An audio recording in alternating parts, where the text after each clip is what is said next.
வருஷம் சஷ்டி விரதம் வந்து இருந்திருக்கிறேன். நான் கேட்ட எல்லாமே வேண்டுதல் நடந்திருக்குது.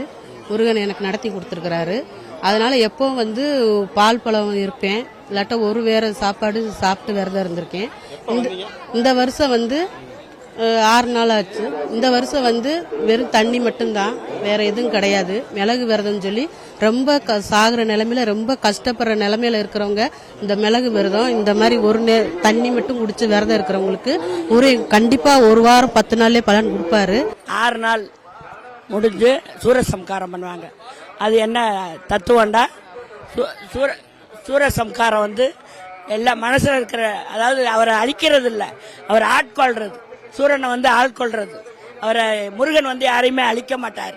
அதே மாதிரி எல்லா மக்களையும் ஆதரித்து அவர் நல்லபடியா வாழ்வாங்கு வாழ வைப்பார். தொடர்ந்து 25 வருஷமா நாங்கள் தொடர்ந்து வருகிறோம். வரும்போது கந்த சஷ்டிக்குரிய முழு விரதத்தை நாங்கள் கடைபிடிக்கிறோம்.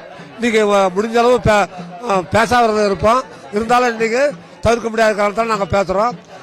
எல்லாருக்குமே நாங்கள் நினைச்ச காரியம் எல்லாருக்குமே நிறைவேறி இருக்குது.